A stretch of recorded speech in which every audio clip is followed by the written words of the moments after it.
Deve riuscire.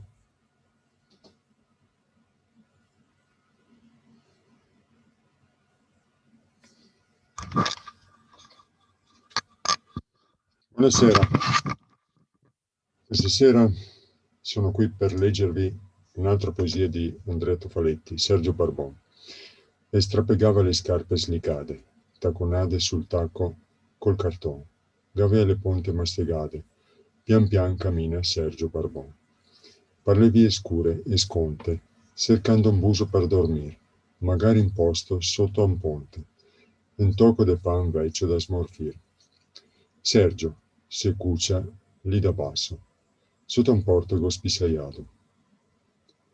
Se fa sulla querta sotto brasso, ma ormai l'è meso ingessato, sperando che forse di man non essere ancora morto, sbranato da un brutto can o buttane l'adese verso il porto.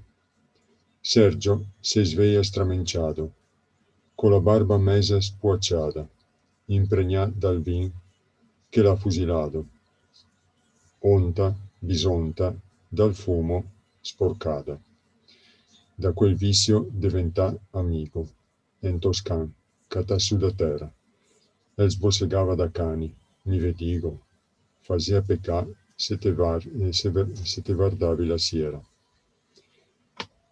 De colpo s'alza un piccion, scagassando sulla giacchetta sbregata.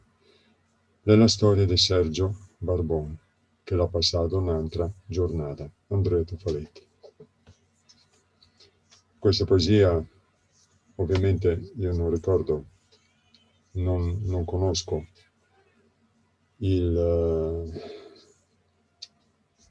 questo Barbone. È la prima volta che lo sento, però mi ricorda un'altra persona.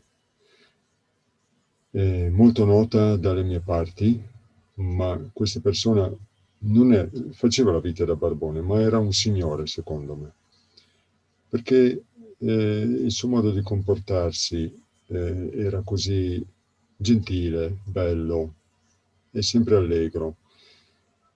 Egli girava, mi ricordo, con questa carrozzina per le vie di Pesina e per le vie del Garda, con questa carrozzina. In questa carrozzina c'era dentro una bambola